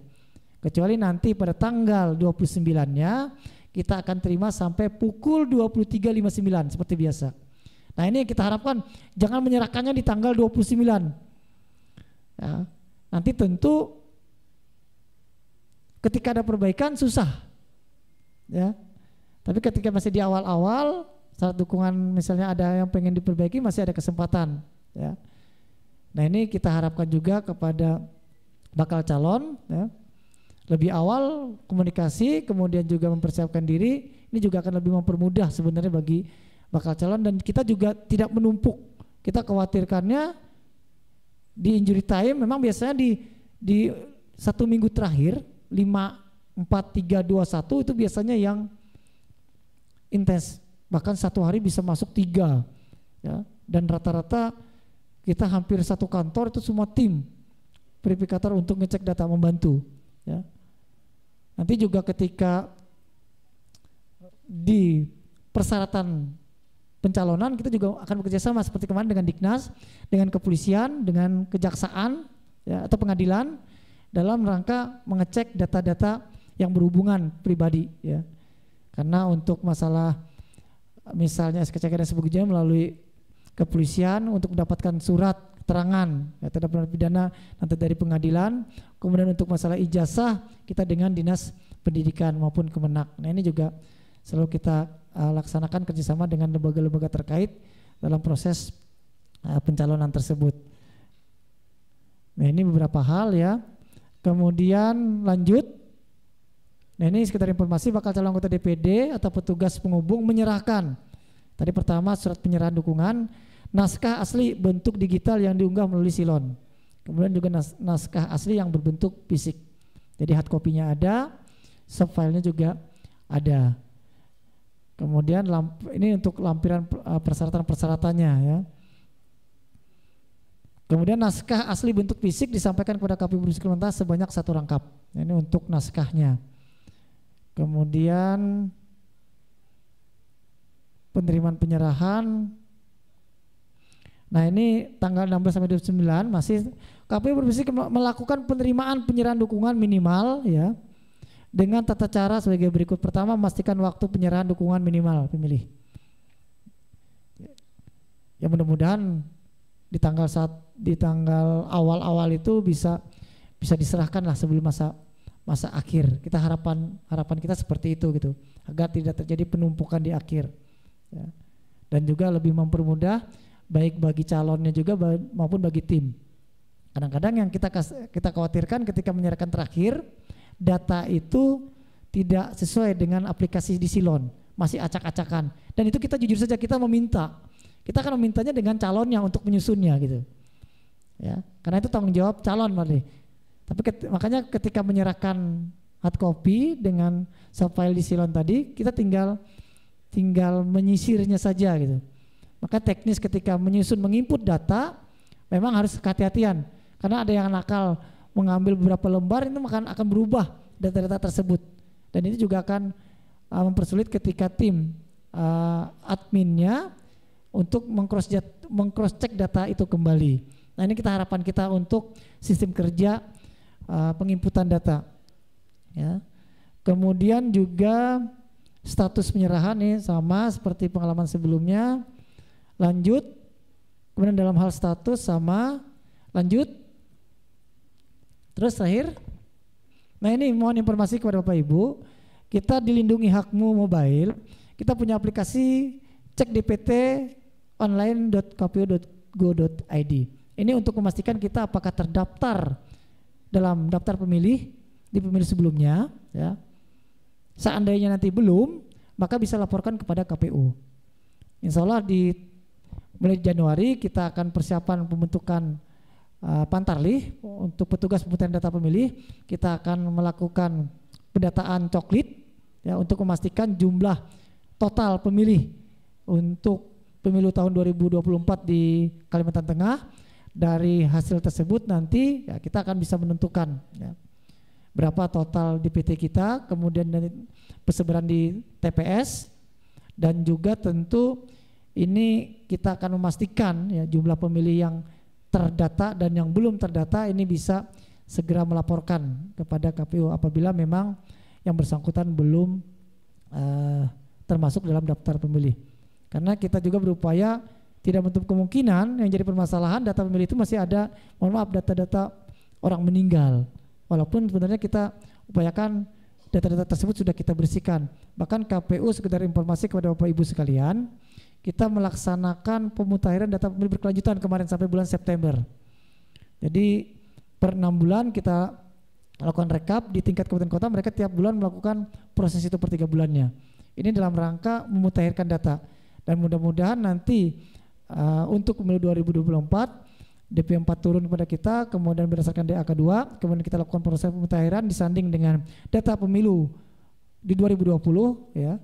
Ini akan kita lakukan proses coklit untuk memastikan jumlah data pemilih yang ada di Provinsi Kalimantan Tengah. Selanjutnya mungkin demikian bisa saya sampaikan pada kesempatan pagi hari ini. Mohon maaf apabila ada hal-hal yang kurang berkenan. Kalau memang ada hal-hal yang pengen kita diskusikan, ada saran masuk pendapat dari Bapak Ibu sekalian, mohon kiranya bisa disampaikan demi perbaikan kita ke depan dan juga bisa memperlancar proses tahapan-tahapan yang akan dilaksanakan oleh KPU. Karena dukungan Bapak Ibu semuanya tentu ini sangat kami harapkan dalam rangka kita bersama-sama menyukseskan pelaksanaan pemilu serentak di 2024 ini bisa berjalan aman, tertib, lancar, dan sukses, baik sukses pelaksanaannya maupun sukses setiap tahapannya. Mungkin ada yang ingin disampaikan Pak Sas? Tempat kami persilakan. Silakan Pak Sas.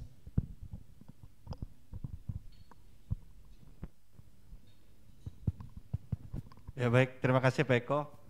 Saya singkat saja, operator bisa tampilkan nggak ini template ininya, format surat pernyataan dukungannya, terus di linknya dulu Mas, linknya, terus ke atas lagi. Nah itu kelewatan. Ya. Nah Bapak Ibu sekalian, ini kalau mau download link download template dukungannya sudah bisa di download di sini. Coba klik Mas, klik linknya.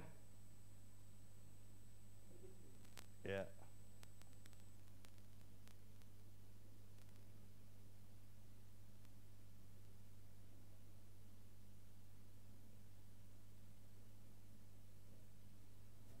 Ya, nah di situ di yang bagian atas template. Nah itu, nah silakan dipilih. Kalteng ada di situ ya. Jadi ada templatenya semua di situ. Kemudian panduannya juga ada di situ. Silakan di-download. Kemudian tata caranya sudah ada di situ. Kalau ada yang masih belum dipahami, bisa nanti konsultasi ke helpdesk kami. Ya, saya kira ini sangat mudah sekali. Ya. Sangat mudah sekali. Saya kira itu tambahan dari saya. Baik, terima kasih. Terima kasih Pak Sastriadi. Itu tadi template untuk proses pendaftaran ya, dukungan calon. Jadi Bapak Ibu calon anggota DPD tinggal download dan tinggal bisa pelajari ataupun memahami sendiri apabila ada hal-hal yang masih kurang dipahami atau ada hal-hal pengen ditanyakan, bisa nanti berkonsultasi ke helpdesk-nya KPU Provinsi Kalimantan Tengah ya, dan kita selalu standby ya untuk memberikan pelayanan kepada calon anggota DPD maupun peserta pemilu. Mungkin itu beberapa hal yang bisa kami sampaikan. Untuk sesi selanjutnya mungkin Pak bisa memimpin untuk diskusi. Kalau ada hal-hal yang pengen ditanyakan atau ada saran pendapat masukan ya, monggo. Jadi untuk perbaikan kami juga untuk kerja-kerja kita ke depannya. Silakan Pak Tony untuk memimpin apabila ada hal-hal yang pengen didiskusikan dari peserta sosialisasi pada kesempatan pagi hari ini. Monggo kepada Bapak Ibu, ya ada. Oh, Mas Rahman ya, silakan Mas Rahman.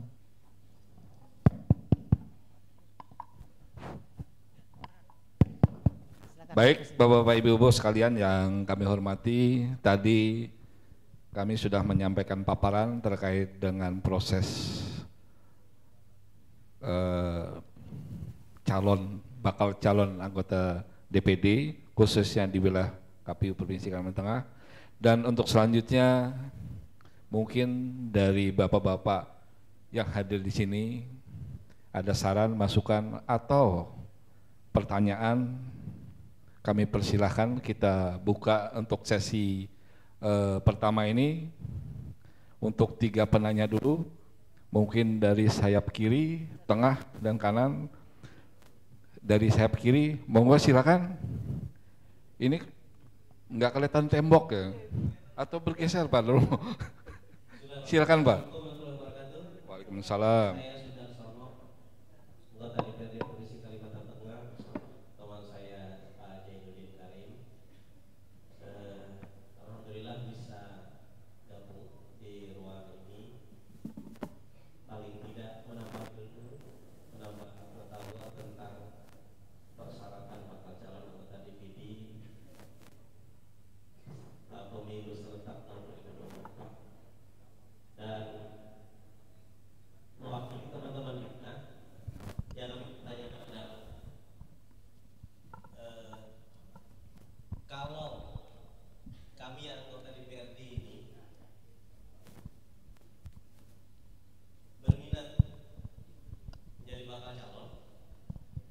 Kira-kira mengundurkan dirinya kapan gitu berakhir, karena sambil berhitung-hitung juga ujar kawan kan. Itu jadi pertanyaannya, bulan apa wajib mundurkan diri atau tidak mundurkan diri sampai dengan selesai masa jabatan 2024. Terima kasih. Assalamualaikum warahmatullahi wabarakatuh. Silahkan, ada yang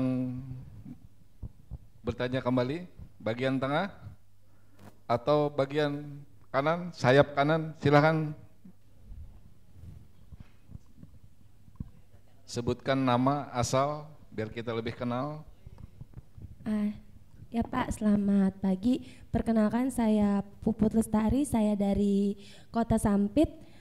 Saya mau bertanya, tadi kan syaratnya katanya kalau misalkan kedouble gitu ya, syarat persyaratan buat KTP itu dicoret 50 suara ya, apa 50% yang tadi saya dengar. Nah itu misalkan untuk pendaftaran nanti ada syarat perbaikan kan, itu bisa nggak diperbaikin lagi? Itu aja sih pertanyaan saya. Terima kasih. Ada 2 penanya ya. Mungkin untuk yang pertanyaan pertama kami persilakan Pak Sas atau Pak Eko yang bisa menjelaskan. Pak izin, ada satu lagi. Ada satu lagi? Oh, ada satu. Ya. Oke, 1. Oh ini banyak berarti. Oke, 1 lagi lah dulu. Monggo silakan Pak. Terima kasih. Saya Justinus Wardi, utusan dari Keuskupan Palangkaraya. Yang saya ingin perlu penjelasan sedikit Pak, karena selama ini itu kan masih gamang-gamang gitu. Sebenarnya Kalimantan Tengah itu jatah untuk DPD itu apakah lebih dari 5? Pertama, lalu batas suara minimal yang bisa mewakili itu sebenarnya berapa ribu? Karena tadi kan hanya dikatakan minimal 2000 itu untuk 7 minimal 50% dari wilayah Kalimantan Tengah, dalam hal ini 7 kabupaten. Yang ingin saya ketahui itu mengenai ketentuan batas maksimal dan minimal suara yang harus didapat seorang calon anggota DPD itu berapa? Itu Pak, supaya kami ini yang di lapangan itu bisa tahu persis, tidak gamang gitu. Sebenarnya berapa yang diperlukan oleh satu orang anggota DPD itu, berapa ribu? Terima kasih. Satu lagi tanggung Pak. Atau mungkin 3 dulu ya. 3 dulu ya. Hah? 3 dulu, nanti kita sambung gitu kan. Hah? Oh gitu. Nah jadi narsum kita silahkan tanya dulu, ditampung, nanti jawabnya sekalian. Monggo silahkan Pak. Baik, terima kasih Bapak. Assalamualaikum warahmatullahi wabarakatuh. Waalaikumsalam. Selamat siang dan salam sejahtera untuk kita semua. Perkenalkan, saya Nur Prayudi, utusan dari FKUB Provinsi Kalimantan Tengah. Bapak-bapak yang hadir di sini, izinkan saya menyampaikan ungkapan perasaan. Biasanya pada saat-saat menjelang dan pada saat pelaksanaan serta pasca pemilu ada timbul riak-riak di masyarakat. Mungkin bisa saja adanya gesekan yang diawali oleh kepentingan tertentu tapi menggunakan item agama. Oleh karena itu perkenankanlah kami menyampaikan di sini, mudah-mudahan seluruh hadirin bapak-bapak, ibu-ibu yang hadir di sini berkenan membantu tugas pokok kami di FKUB untuk selalu menjaga kerukunan antar umat beragama supaya Kalimantan Tengah ini akan senantiasa kondusif, ibadahnya bisa tenang sesuai dengan kepercayaan dan keyakinannya masing-masing, begitu juga kegiatan-kegiatan di masyarakat. Kemudian yang kedua, sehubungan dengan telah beberapa kali kami mengikuti sosialisasi yang diselenggarakan KPU, apa tujuan pokok setelah melaksanakan sosialisasi KPU kepada tokoh-tokoh, kepada para ketua ormas dan lain-lain?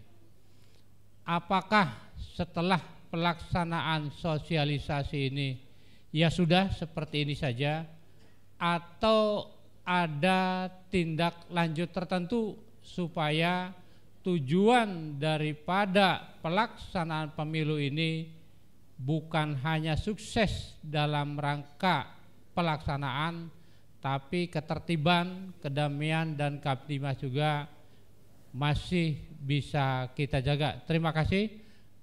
Assalamualaikum warahmatullahi wabarakatuh dan selamat siang.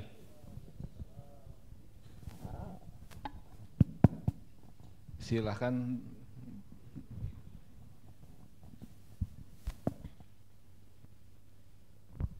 Baik, selamat pagi. Assalamualaikum warahmatullahi wabarakatuh. Salam. Perkenalkan, nama saya Anggi Hermawan Saputra, perwakilan dari Kabupaten Kota Waringin Barat. Mendengar tadi penjelasan dari bapak-bapak di depan tadi sangat bagus dan lengkap.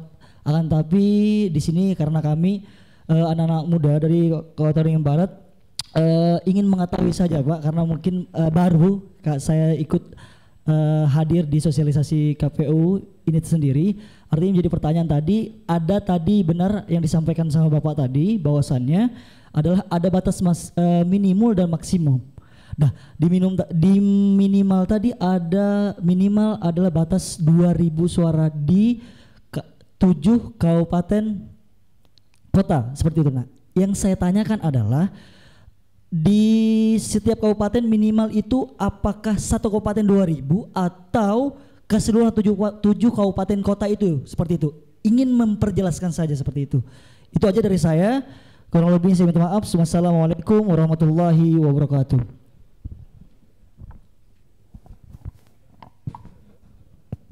Udah cukup? Di sini ada 1, 2, 3, 4, 5 penanya ya. Dan mudah-mudahan ini akan kami bisa jelaskan, dan untuk itu kami persilahkan kepada Pak Sas dan Pak Eko untuk menjabarkannya lah. Waktu dan tempat kami persilahkan. Ya, saya sebenarnya kedengiran sekali Bapak duduk sini. Baik, terima kasih. Yang pertama kami ucapkan terima kasih kepada Bapak Ibu sekalian atas tanggapannya. Jadi perlu kami sampaikan bahwa tentu di forum ini kami tidak bisa menyampaikan semuanya karena terbatasan waktu dan kesempatan. Tapi kami kembali lagi, kami membuka kesempatan kepada Bapak Ibu sekalian untuk berkoordinasi dan berkonsultasi di kantor KPU ya untuk mendapatkan informasi lebih detail dan terperinci ya Bapak Ibu sekalian. Nah, kemudian menanggapi tadi pertanyaan dari Pak Sudarsono, ya pengunduran diri dari partai politik. Kami mohon maaf Pak Sudarsono, saat ini kami belum bisa menyampaikan informasi itu karena saat ini proses pengaturannya di dalam peraturan KPU itu prosesnya sedang diundangkan di Menkumham dan sudah kalau nggak salah tanggal 29 itu ke DPR ya. Nah, oh iya, ya, bisa ya. Nah karena di kasus 2019 itu MK memutuskan bahwa calon anggota DPD itu tidak boleh bukan anggota partai politik itu pada saat pendaftaran sudah berlangsung. Ya, pendaftaran DPD itu sudah berlangsung sehingga lalu kemudian diputuskan oleh Mahkamah Konstitusi. Nah, dulu kan sempat ada beberapa pimpinan partai politik juga yang ternyata mendaftarkan diri dari calon anggota DPD gitu ya. Itu nanti mungkin Pak Eko kalau sempat buka draft nanti ya, draft di rancangan PKPU-nya. Walaupun itu draft ya, kami belum bisa memastikan itu fix 100% dapat tidak ya. Itu lalu kemudian yang dari ya kalau DPD ya, DPD itu sesuai dengan Undang-Undang Dasar itu jumlahnya 4 orang per provinsi ya. Seluruh provinsi di Indonesia itu masing-masing 4 orang karena sistem pemilu kita untuk DPD itu sistem distrik, jadi dia mewakili wilayah ya, jadi bukan mewakili orang. Kalau DPR kan mewakili orang, mewakili penduduk, jadi semakin banyak jumlah penduduknya berarti wakilnya semakin banyak. Nah tetapi DPD dia mewakili wilayah. Jadi berapapun penduduknya perwakilannya sama ya, sistem distrik. Jadi 4 orang ya yang terpilih. Suaranya berapa nanti untuk Kalteng tidak bisa kita tentukan sekarang. Biasanya para calon yang ahlinya ini menentukannya, membuat estimasinya. Ini kira-kira kalau DPT-nya sekian, maka jumlah pemilihnya nanti, jumlah suara sahnya sekian, targetnya untuk terpilih itu adalah sekian. Nah ini biasanya para calon itu yang sangat memahami cara menghitung itu. Jadi berapa suara yang harus kita peroleh ke depannya itu tidak bisa diprediksi sekarang Pak ya. Itu nanti dihitung setelah dilakukan pemungutan suara dan penghitungan perolehan suara. Siapa saja terpilih nanti, yang terpilih nanti adalah yang memperoleh suara terbanyak dirankingkan dari urut 1 sampai 4. Udah selesai gitu ya. Jadi di ranking saja dari urut 1 sampai 4. Jadi dia nggak terlalu rumit penghitungannya. Kemudian yang dari Kobar tadi ya, batas minimal itu batas minimal ya. Batas minimal dukungan apa istilahnya? Ini tiket untuk mendaftar dulu. Nah, jadi di pemilu ini nanti kan ada jalur ya. Jalur partai politik dan persorangan ya.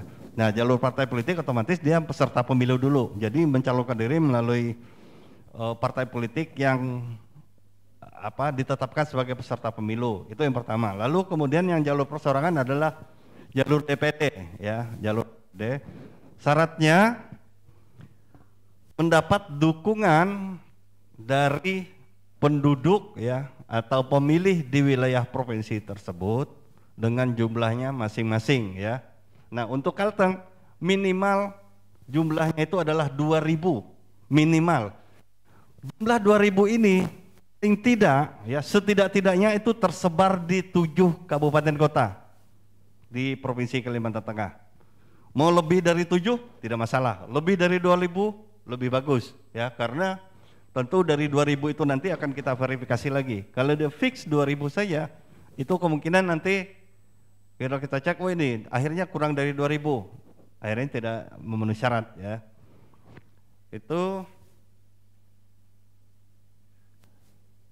ya. Kalau berikutnya mungkin kami persilahkan Mas Eko.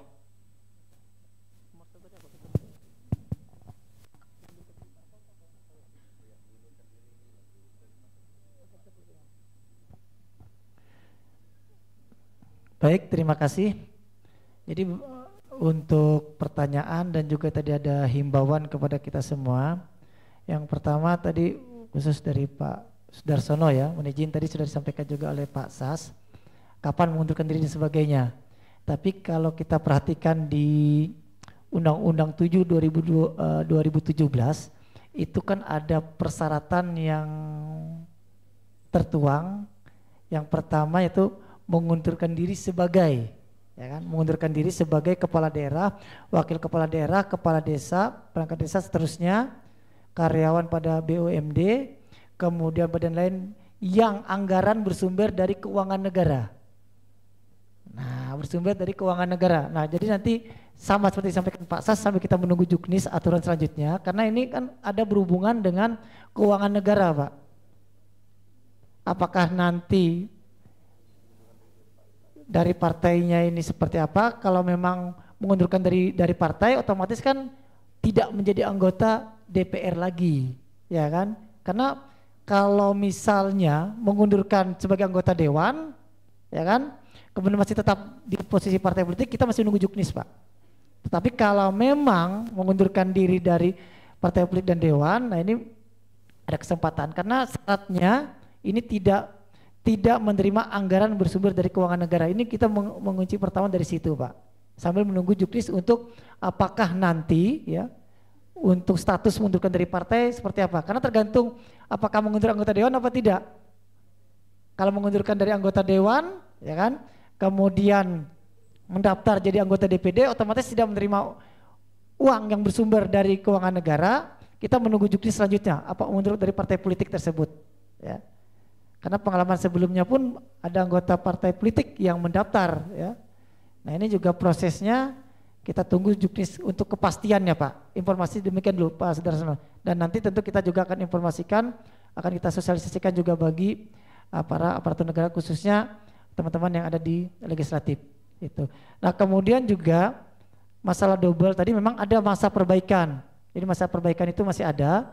Tentu ketika mencari dukungan, ya ini tentu kita harapkan juga kepada calon ini juga sebanyak-banyaknya dukungan. Jangan dukungan minimalis, karena sangat berisiko. Ya kan, dukungan minimalis. Karena ketika nanti proses perbaikan, apabila kita tidak mempunyai stok yang cukup, ini akan menjadi kendala dari batas minimal tadi. Ya. Nah kemudian dari Pak Justinus tadi sudah sampaikan, Pak, kalau jumlah kursi itu pasti Pak sudah kena itu ketentuan undang-undang yang 4 berdasarkan distrik. Kemudian juga yang di posisi dukungan 2000 itu karena sudah ada aturan juga, kita masuk ring kedua, Pak. Di antara 1 juta sampai 5 juta pemilih itu masuk ring kedua dengan jumlah pemilih sebanyak dukungan 2000 orang. Jadi ada ringnya, Pak. Sudah. Nah kemudian juga calon anggota seperti disampaikan Pak Sas tadi, berdasarkan hasil rekap terakhir suara sah ya dari masing-masing calon anggota DPD nanti akan kita ranking dari suara tertingginya. Nah itu yang akan terpilih 4 besar ya, 4 suara terbanyak yang akan mewakili Kalimantan Tengah. Kemudian dari FKUB, terima kasih Pak, ini himbauannya luar biasa bagi kita semua dan tentu kita juga berharap dari seluruh lapisan masyarakat juga bisa menjaga proses tahapan ini bisa berjalan sesuai dengan kaedah-kaedah. Apalagi Kalteng kan terkenal dengan falsafah Huma Betangnya. Dan mudah-mudahan dengan falsafah Huma Betang ini kita bisa selalu rukun, kita bisa selalu harmonis walaupun beda pilihan. Dan kita berharap pun siapapun yang terpilih itu adalah putra-putri terbaik dari Kalimantan Tengah untuk membawa kemaslahatan bagi Kalimantan Tengah. Kemudian juga tujuan dari kegiatan ini pasca ini tentu kita berharap Pak, karena yang hadir kita juga mengundang dari organisasi dan sebagainya, paling tidak ini menginformasikan kepada lingkungan terdekatnya, kemudian juga karena ini tahapan misalnya pada saat di tahapan DPD, kalau memang ada sanak saudara dan netolannya ataupun rekannya yang pengen mendaftar, ini juga bisa menjadikan informan awal. Ya. Namun tindak lanjutnya selalu kita ketika mengadakan sosialisasi, tentu kita akan mengundang berbagai macam pihak ya dalam rangka mensukseskan setiap tahapan, karena masing-masing yang kita undang ini kan punya konstituen, punya komunitasnya, dan tentu masing-masing dari konstituen, masing-masing komunitasnya ini juga bisa diberikan informasi, karena kalau perpanjangan tangan dari KPU secara real adanya, ini tentu kita tidak akan bisa menjangkau terlalu jauh. Nah ini, dan kemudian juga terakhir dari Pak Andi Hermawan, ini berkenaan dengan batas minimal dukungan, seperti disampaikan tadi, kalau batas minimal sudah pasti minimal 2.000 tadi, itu pasti. Cuma bukan di per kabupaten Mas, jadi total keseluruhan tersebar minimal di 7 kabupaten kota. Lebih banyak lebih baik. Bahkan kalau memungkinkan di 14 kabupaten kota juga lebih bagus lagi. Nah mungkin itu beberapa hal yang bisa kami sampaikan. Tentu juga beberapa hal yang masih belum bisa kita jawab secara langsung ataupun sempurna, kita sambil menunggu informasi lanjutan juga dari proses PKPU-nya dan nanti bagaimana proses pengundangannya, dan tentu juga ini nanti juga akan disosialisasikan tentang PKPU pencalonan ini dalam rangka memberikan informasi yang sama kepada masyarakat. Ini itu beberapa hal yang bisa kami sampaikan. Silakan Pak Tony.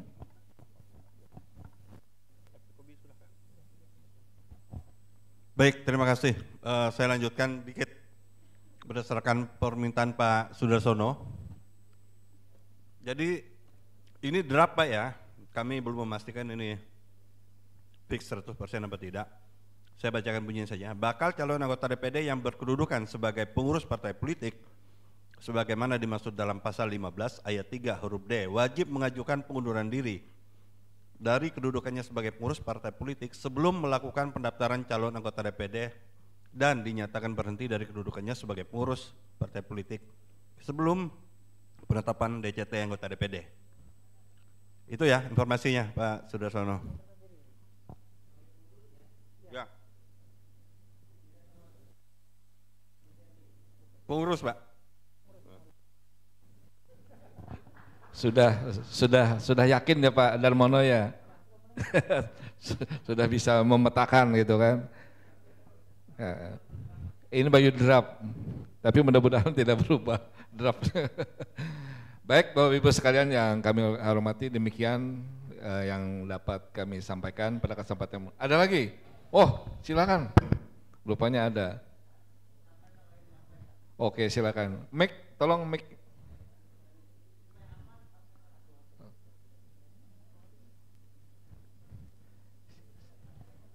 Silakan Pak Manto ya,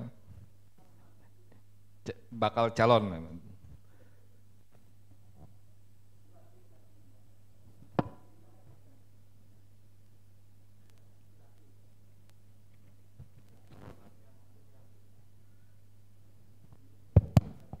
Ya, Assalamualaikum warahmatullahi wabarakatuh. Salam sejahtera untuk semuanya. Saya Amanto Suryalangka ingin bertanya terkait dengan kegiatan sosialisasi hari ini. Saya hanya ingin menyampaikan bahwa sosialisasi ini kayaknya lebih tepat untuk para calon yang sudah siap, Pak. Sedangkan yang banyak hadir di sini adalah mewakili ormas, organisasi dan seterusnya. Dan saya pikir hanya segelintir orang yang hadir, yang berniat untuk sebagai calon DPD itu. Nah, undangan pun khusus kepada perorangan barangkali, itu kan hanya bisa kita terima dari media, dari WhatsApp dan seterusnya. Nah, oleh karena itulah pertanyaan saya, kira-kira sosialisasi ini sampai membahas masalah yang amat sangat teknis itu tepat sasaran atau tidak? Nah, itu hanya sekedar ya. Yang kedua adalah terkait dengan partai politik yang tadi ingin mengajukan sebagai calon DPD. Tadi sudah diberikan jawabannya, dan mudah-mudahan sosialisasi ini bisa memberikan kepastian, karena kehadiran kita ini adalah ingin kepastian, apalagi pendaftaran tinggal 3 minggu lagi, Pak. Ya, jadi kita ini akan mendaftarkan 16 Desember itu sudah startnya. Sedangkan sebagian ini barangkali ada orang yang berada di partai politik dan dia harus mundur, padahal 1 tahun lagi dia harus berada di kursi anggota dewan itu. Nah, kan dia harus berpikir ulang. Nah, termasuk pertanyaan saya yang ketiga adalah DPD. Apakah status yang saat sekarang ini menjadi anggota DPD di pusat, lalu dia ingin maju lagi, apakah dia harus mundur? Kalau mundur masih ada PAW, kita bisa menggantikan. Itu barangkali yang bisa disampaikan. Assalamualaikum warahmatullahi wabarakatuh.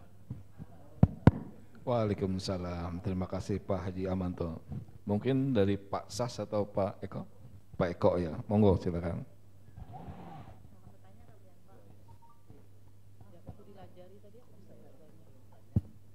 Baik, terima kasih Pak Montor Sri Lanka. Berkenan dengan kegiatan SOSIS, memang kita laksanakan pada hari ini. Memang ada beberapa undangan yang secara pribadi kita antar berdasarkan daftar database ya, yang 20 kemarin anggota DPD kita undang semua. Kemudian juga kita membuka pengumuman terbuka di media sosial. Artinya karena kita belum mengetahui yang dari 20 ini berapa lagi yang akan maju. Itu pertama. Yang kedua, kita juga belum tahu dari jumlah pemilih yang ada di Kalteng berapa yang akan mendaftar nantinya. Makanya kita memberikan informasi ini masih secara terbuka terlebih dahulu, Pak. Nanti mungkin teknisnya ketika proses sudah masuk pendaftaran, kan karena kita buka helpdesk juga. Dan juga ketika proses buka helpdesk, teman-teman calon juga akan mendaftarkan LO-nya, penghubungnya, dan juga adminnya. Dan tentu itu komunikasi selanjutnya ini menjadi sarana komunikasi antara bakal calon dengan KPU. Memang kegiatan sosialisasi kita biasanya kita berikan kepada umum, tidak spesialis, karena kita masih belum mendapatkan calon DPD, anggota DPD, ya, calon anggota yang berdasarkan DCT. Sehingga yang hadir sebenarnya kalau kita mau jujur sudah di atas 17 tahun, 21 tahun, memenuhi persyaratan. Kalau memang berkeinginan, ya, kita bukakan kesempatan yang sama kepada masyarakat. Intinya kan seperti itu. Dan tentu juga kalau kita menyisir, mohon izin, kita karena belum melis, kira-kira seandainya ada survei siapa yang berkenan hadir, berkenan menjadi anggota partai politik, mungkin bisa, ya, mungkin bisa kita dapatkan hasil surveinya berdasarkan elektabilitas ataupun berdasarkan keinginan yang bersangkutan. Karena kita tidak melakukan survei itu, kita hanya memberikan informasi secara terbuka. Memang kita mengundang kemarin calon anggota DPD di pemilu 2019, ya, dan beberapa yang hadir, alhamdulillah, terima kasih. Dan juga kita membuka kesempatan kepada masyarakat umum. Nah, ini dalam rangka juga tidak menutup kemungkinan yang hadir di sini pun punya teman, kerabat, saudara ataupun tetangga yang bisa diinformasikan dan pada saat ini tidak terundang bisa, ya, mendapatkan informasi awal. Sebenarnya sebagai informasi awal kepada masyarakat bahwa sebelum PKPU-nya turun, ya, PKPU turun dan ada beberapa draft, kita coba mensosialisasikan terlebih dahulu, Pak. Nah, nanti waktu memang seperti disampaikan tadi di 16 Desember sudah mendekati, ya, sudah sangat dekat, kurang lebih sekitar 19 hari, 20 hari lah pembulatan. Dan ini tentu menjadi perhatian bagi yang punya keinginan mendaftar, ya, keinginan mendaftar. Sehingga ini menjadi juga informasi awal bagi si bakal calon tadi. Dan tentu juga kita mengharapkan, ya, juga mungkin ada masukan, ya, dari Bapak Ibu berkenaan dengan apa yang kita laksanakan pada hari ini, dan tentunya juga informasi-informasi yang ada pada kesempatan hari ini juga bisa disampaikan kepada rekan-rekannya ataupun kepada komunitas lingkungannya. Nah, ini yang pertama kita harapkan. Kemudian tadi berkenaan dengan status DPD, silakan Pak Sas untuk apakah mengundurkan diri atau tidak untuk DPD. Ya, kalau untuk DPD tentu dia tidak perlu mundurkan diri, Pak. Ya, kalau untuk mencalonkan lagi. Nanti kosong jadi nantinya DPD. Terus yang di bawahnya itu yang calon PAW jadinya nggak bisa nyalon lagi dia gitu, karena dia jadi anggota DPD. Itu Pak, jadi kami mohon maaf Pak Amanto, memang karena dari sisi jadwal kami juga memang sangat padat gitu ya, dan ini memang ya saat inilah untuk mensosialisasikan untuk DPD itu, dan peraturan KPU-nya pun sekarang sedang proses diundangkan di Menkumham. Itu jadi memang agak ini sih, agak mepet kalau bagi yang ini ya, yang baru, tapi bagi Pak Amanto saya pikir dan Pak bapak-bapak yang sudah senior di situ kan udah paham betul gitu ya, kapan harus mulai gitu ya.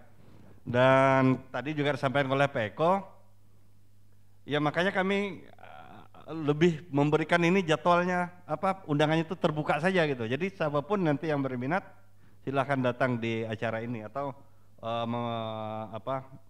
ya live streaming juga boleh gitu ya.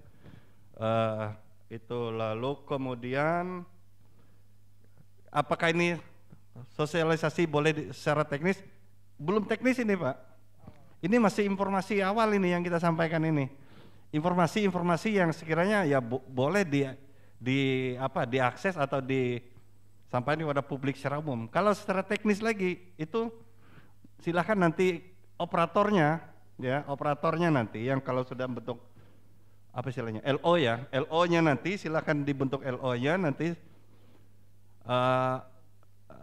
itu nanti akan berhubungan dengan KPU. Yang lebih teknis lagi itu nanti yang akan yang akan bekerja nanti. Saya kira itu Pak. Terima kasih. Masih ada lagi kira-kira? Sudah cukup ya? Nah itu, jadi nanti mungkin secara teknis KPU Provinsi juga membuka layanan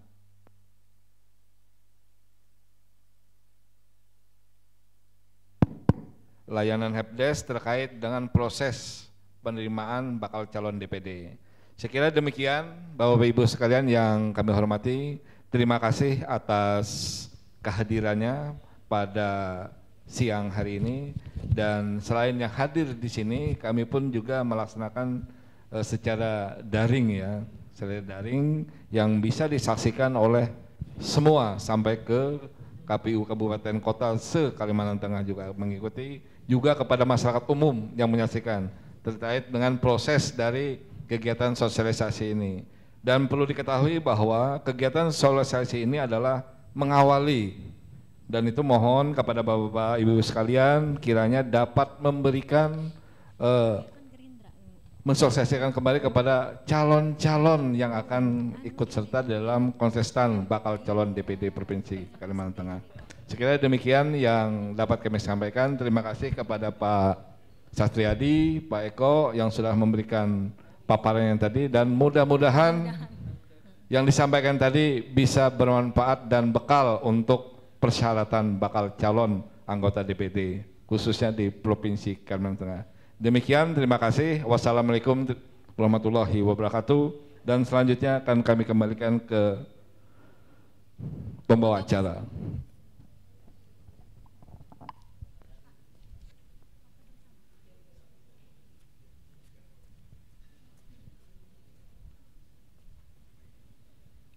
Hadirin peserta yang kami hormati, demikian acara sosialisasi syarat minimal dukungan pemilih bakal calon anggota Dewan Perwakilan Daerah dalam Pemilihan Umum tahun 2024. Saya mewakili panitia mohon maaf apabila ada salah kata dan kekurangan. Akhir kata, wassalamualaikum warahmatullahi wabarakatuh. Mohon perhatian bagi para peserta dan para undangan.